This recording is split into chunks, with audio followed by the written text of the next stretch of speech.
The Valley Radio Online, the future of community broadcasting.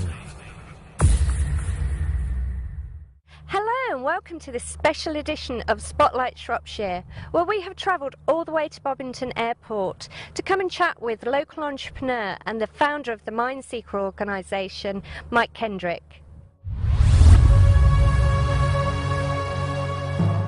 Mike Kendrick is Executive Chairman and founder of Mineseeker Operations and the Mineseeker Foundation. He personally recruited eminent patrons including Nelson Mandela, Queen Noor, Sir Richard Branson, Brad Pitt and Lord Attenborough.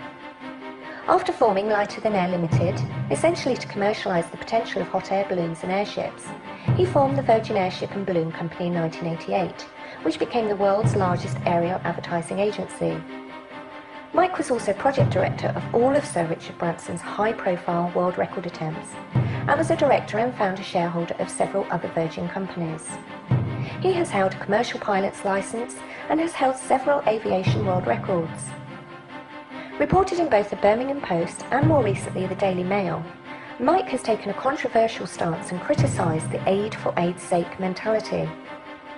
He has warned that aid often increased the hardship faced by the world's poorest people. Mike is totally in favour of the trade, not aid, and is about to challenge David Cameron and his government, who pledged to increase spending on an international aid by 34%, while cutting budgets at home. Bridgnorth author and journalist Simon W. Golding spoke to Mike at the Mineseeker headquarters, situated in the heart of Bobington Airfield. One thing I'm interested in, Mike, is how you actually started the Mineseeker Foundation. What sort of kicked it off? Well, it's Princess Diana, really.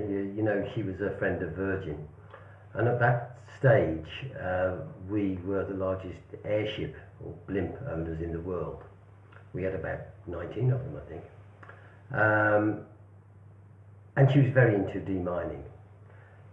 We were doing an episode of Baywatch, actually, which is, I don't know whether you remember the programme. Yes, I do remember the programme. But what we were doing is getting Richard water skiing behind a boat, yes. And then picking him up on the airship and towing him by an airship to create a world record for the water skiing on an airship, which wasn't difficult because there wasn't one before. But you know, at Virgin we did whatever we could to raise the awareness and the name, and we created a world record. So I was then actually a week later sitting in my Shropshire home in Bridgnorth, and I was harrowing some fields with some chain harrows, and I thought, I wonder if we could put chain harrows on an airship and drag them over the land and blow up the landmines. The mines, yes. Of course, you can't work with a tractor because the tractor gets blown up first, but if an airship is way above it, I reasoned that we could blow them up without damaging the airship. So I took it to the Minister of Defence, actually, and said, what about this? And they said, well, it's a great idea, but a little primitive. We may have something that is a bit more workable from a technical point of view. It's called ultra-wideband synthetic aperture radar. Yeah, that's what it was called. And like you, I didn't know what it meant, but they'd spent 300 million developing it for defence purposes and never used it. And basically, it was a radar that could penetrate the ground and, in theory, find the landmines. So we then used the Ministry of Defence land to try it out in the UK. We sorted an area with landmines above the surface and ran the radar over it in an airship. It had to be an airship because in those days it was a big 400-pound weight of radar, and you needed a vibration-free platform. It's a very sensitive equipment. And this had never been done before. This was totally revolutionary. It had never been done before. And so we actually did that and proved that it worked. But of course, what you needed to prove is that it worked on actual landmines buried beneath the surface. So we needed a minefield with known targets so we could compare our results against the known targets. We found one in Kosovo, and we flew the airship all the way down there. They'd just been through a very nasty war, so there was lots of mines about. And we flew over the minefield with the Defence Department, with all the scientists, to test this equipment. We couldn't get the results immediately. We had to bring them back and see what we got. Well, it was a eureka moment because we found every single mine that was buried there. We found. It was an incredible moment. It was. So we knew we got something. So I immediately called up Mandela and said, I want to see you and I want to bring the BBC out because we've got something special. So we went to his Cape Town house and recruited him as a patron. And he made a wonderful statement, you know, for everybody, requesting that everybody helps us and support this particular project. Because it's a man-made disaster, this is, and it needs a man-made solution. It's just not going to go away. And it's not like a famine or an act of God or anything like that. This is something that we stuck in the ground to blow people up. And it does. Someone treads on a landmine, well, about every 20 minutes. Usually a woman, child. And let me tell you what happens. When you stand on a landmine, there's a huge explosion, and that sends projectiles, shrapnel, which is a part of the mine and a part of your foot, both from your foot, and hurls them in the air at 400 miles an hour. They enter the body around the groin area, and the pathway of the shrapnel through the body determines whether you live or die. Either way, it's horrific, and it's very painful. They were designed not to kill people, so a lot of people do survive because it's more effective to maim people in a war because it takes medics and lots of people to look after them, but if you kill somebody, they're just dead. So they are designed to maim. And of course what's happened since is that over the years, these areas, and the United Nations reckon there's 800,000 square kilometres of land designated as mined, can't be used for agriculture. You can't grow produce. We all know that the planet is short of food, and even now there's difficulty in this country getting rice. So we need to put that area back, A, to provide planet for the food, but B, to provide work for the people, because at the moment they're not working, and if they're not working, they're not eating unless we give them food. What's the estimation of how many, this problem with the mines, how many are estimated still underneath the ground on the planet? The estimates of how many landmines beneath the surface vary vastly. The accepted number is about 100 million. And the economics of it are simple to understand. They cost about £10 to dig up, but they cost hundreds of pounds to find, because then you don't know where they are. Of course. So the huge expense is finding them. And the terrible thing is that the land designated as mined invariably is not mined at all. Only between 5 and 10% of the land is actually mined. But the process of searching is digging with a bayonet using people, and they have to go over the entire area to make sure it's free. And usually sometimes they go weeks without finding one mine.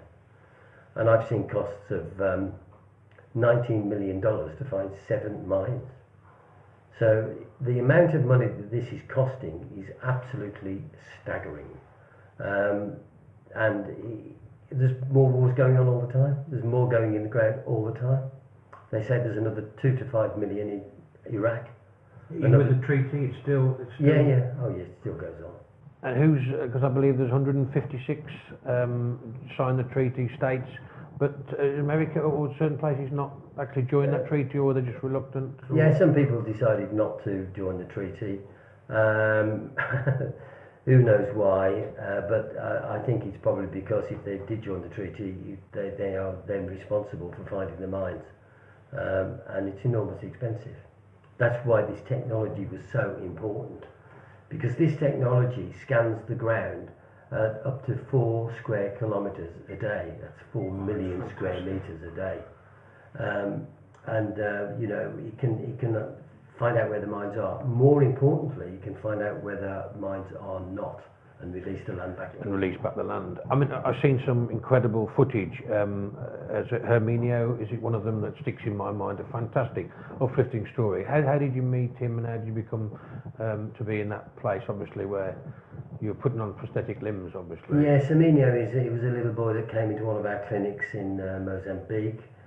We got a budget to fit 49 legs on people, single and double amputees, above the knee, below the knee, you name it. We get all sorts of victims. We even have people that are blinded because some of the mines are designed not to blow your leg off but to pop in the air and blow your face off. And of course that blinds you and incapacitates you, and you need lots of health care. But Hermione was a boy whose dad brought him in, and his daddy heard about us. We hadn't made him a prosthetic limb, but when he walked in, he'd never walked in his life before because he got his leg blown off by a hand grenade actually. And how old was he then? He was one. One. He was just about to walk, but he was crawling when a hand grenade. He touched the hand grenade beneath the surface and off his leg came. So we couldn't resist it. We made him a little tiny prosthetic limb, and these people don't need parallel bars for months. They just strap them on and off they go. And he walked into my arms, took his first steps ever into my arms, and then after an hour he played football with me. One of the things I know is very important to you, Mike, one of the things you've learned through this whole experience is this aid for aid's sake, this trade rather than aid. Can you tell me a bit more about that? Yes, well, this came back from one of my early discussions with Mandela, actually. You know, he said, if you release the land, you've got a farmer then who can farm, but the problem is he doesn't know how to farm, so because he's lost all his skills. So if you give a landowner a bag of grain, he won't plant it, he'll eat it. And then the following week he'll need some more, and so will his family. And you grow a huge universe of people whose only skill in life is to sit down and wait for food. And it takes away the most basic human primal instinct of man. You know, since time began, we came out of our caves and went hunting for food to provide for our family. That's what we do. That's the instinct of a human being. We've taken that away from them, that fundamental instinct. And that's why I use the sport child analogy, because we've all seen children with very wealthy parents that are no use to man or beast, and they get ruined and are unable to contribute anything. Well, that's what's happened in Africa on a huge scale. We've got millions of people that just need to receive food. So, and the thing is, it doesn't help them. In the end, it kills more people than it saves. So I'm into a program that says we shouldn't give aid, we should give trade, which is again going back to the basic human fundamental instincts, you know, to work and provide food. So we developed an aid-free zone, and if you take our first aid-free zone in Mozambique, it's an area of coconut plantation that actually produces about 1.5 billion coconuts a year, but there's nobody there to pick them. So we've set up a factory which is now producing. It's a fully fledged factory, fully operational, that will process the coconuts and turn them into oil, and oil is saleable. But not one penny of aid will go in there. We will attract investors and we'll give them half of the business for the investment. And it's only right that they should make a profit out of it. But profit isn't a dirty word. You know, the creation of money can help people. So that's what we do. We pay the local people to pick the coconuts and bring them to our collection points. And so we pay for them. They are actually in work. So the whole motive is to get people working. If they don't pick the coconuts, they don't get any money. They bring them to us. We buy the coconuts. They then become a family unit with a breadwinner. The average family is like between 8 and 12 in Africa, so they're now feeding 8 to 12 people. We aren't, they are. And we grow it like that. We've worked out that this particular plantation will sustain and keep in work 34,000 people. That's incredible. One single plantation. So here we have a plantation which for a very small amount of money will sustain 34,500 people without one penny of aid. That's why I've written to the Prime Minister. And I've actually issued a challenge to the Prime Minister, not received a reply yet. And the challenge is this, Mr. Prime Minister, give me 1/40th of 1% of your aid budget 1/40th of 1%, which is $3 million. And I will challenge you to compare the results with a like 3 million that you spend, because I can save a lot of people with 3 million in the correct way, and give them a profile in life, give them back their dignity, get them working. Nobody should have anything for nothing. It really does not work, and you have to take tough decisions about that. And we do with the amputees as well. If I've got $100,000 to spend on amputees' legs, the sort of decision that I have to make is, well, I can do 5 or 6 double amputees above the knee and get 5 or 6 people working again. But if I turn all those people down and just do below the knee single amputations and prosthetic limbs, one leg below the knee, I can put 200 people back to work. So should I put 5 or 6 or 200 people? It's a question of cost. Yes. And it's a horrible decision to have to make, to say to someone, I'm sorry you can't walk, and I'm sorry that I'm not giving you your legs, because if I give you your legs, it will deprive 20 people of legs here. You feel like you're playing God. Yes. And you're not, you're playing economics.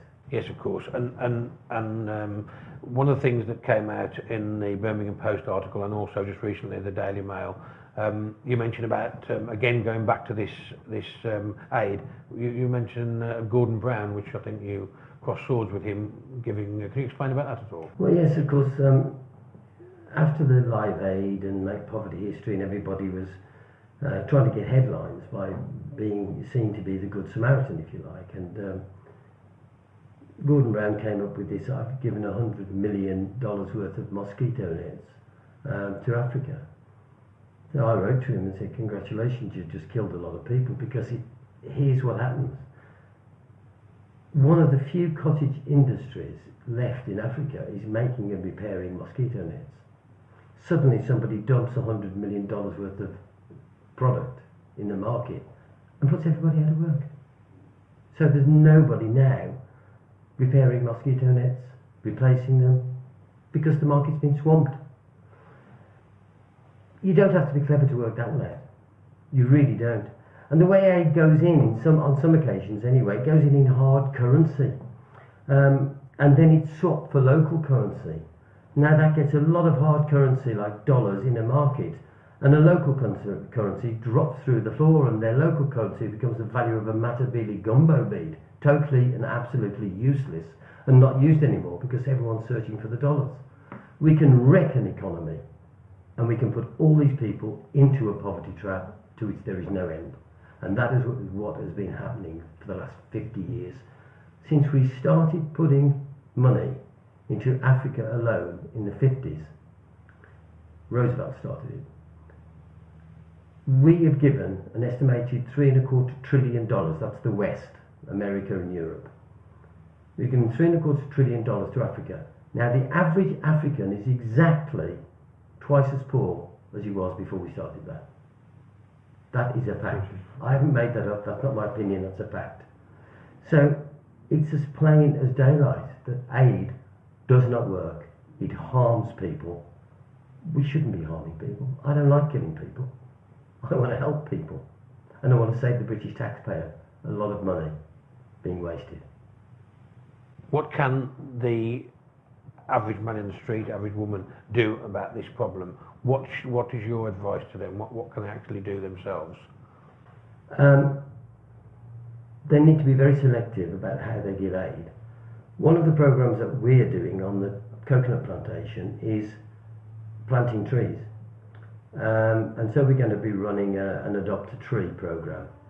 Now, that Adopt a Tree program, you may think, well, that's giving trees away, but it isn't, because what we should be doing is planting trees, and then those trees will be used to provide work, which the local people will only get if we pay for them, if they pick the coconuts and pay.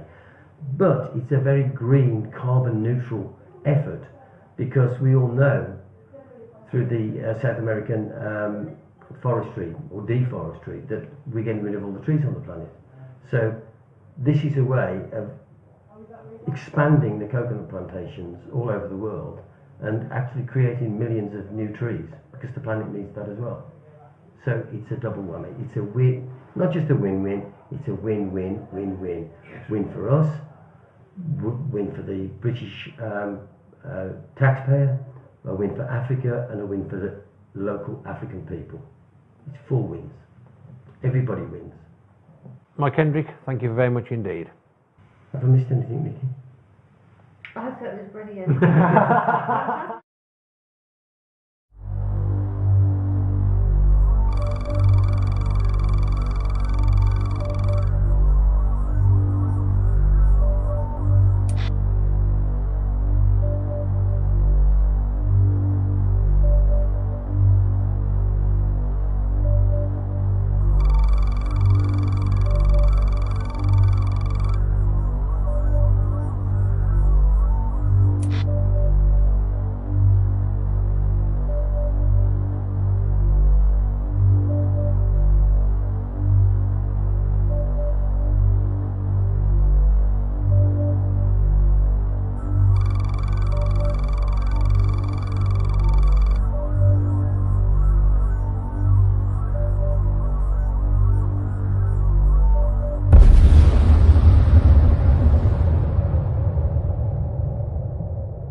For more information on Mineseeker, please visit www.mineseeker.com.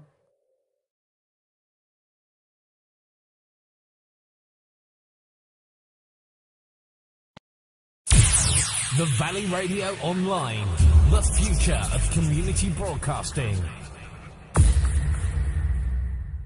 Hello and welcome to this special edition of Spotlight Shropshire, where we have travelled all the way to Bobington Airport to come and chat with local entrepreneur and the founder of the Mineseeker organisation, Mike Kendrick. Mike Kendrick is Executive Chairman and founder of Mineseeker Operations and the Mineseeker Foundation. He personally recruited eminent patrons including Nelson Mandela, Queen Noor, Sir Richard Branson, Brad Pitt and Lord Attenborough. After forming Lighter Than Air Limited, essentially to commercialise the potential of hot air balloons and airships, he formed the Virgin Airship and Balloon Company in 19... A world record for the water skiing on an airship, which wasn't difficult because there wasn't one before, but you know, at Virgin we did whatever we could to raise the awareness and the name, and we created a world record. So I was then actually, a week later, sitting in my Shropshire home in Bridgnorth, and I was harrowing some fields with some chain harrows, and I thought, I wonder if we could put chain harrows on an airship and drag them over the land and blow up the landmines. The mines, yes. Of course, you can't work with a tractor because the tractor gets blown up first, but if an airship is way above it, I reasoned that we could blow them up without damaging the airship. So I took it to the Minister of Defence actually and said, what about this? And they said, well, it's a great idea but a little primitive. We may have something that is a bit more workable from a technical point of view. It's called ultra-wideband synthetic aperture radar. Yeah, that's what it was called. And like you, I didn't know what it meant, but they'd spent 300 million developing it for defence purposes and never used it. And basically, it was a radar that could penetrate the ground and, in theory, find the landmines. So we then used the Ministry of Defence land to try it out in the UK. We sorted an area with landmines above the surface and ran the radar over it in an airship. It had to be an airship because in those days it was a big force. 1988, which became the world's largest aerial advertising agency. Mike was also project director of all of Sir Richard Branson's high-profile world record attempts, and was a director and founder shareholder of several other Virgin companies. He has held a commercial pilot's license and has held several aviation world records. Reported in both the Birmingham Post and more recently the Daily Mail, Mike has taken a controversial stance and criticised the aid for aid's sake mentality. He has warned that aid often increased the hardship faced by the world's poorest people. Mike is totally in favour of the trade, not aid, and is about to challenge David Cameron and his government who pledged to increase spending on an international aid by 34%, while cutting budgets at home. Bridgnorth author and journalist Simon W. Golding spoke to Mike at the Mineseeker headquarters, situated in the heart of Bobbington Airfield. One thing I'm interested in, Mike, is how you actually started the Mineseeker Foundation. What sort of kicked it off? Well, it's Princess Diana, really. You know, she was a friend of Virgin. And at that stage, we were the largest airship or blimp owners in the world. We had about 19 of them, I think. And she was very into demining. We were doing an episode of Baywatch, actually, which is, I don't know whether you remember the programme. Yes, I do remember the programme. But what we were doing is getting Richard water skiing behind the boat, yes. And then picking him up on the airship and towing him by an airship to create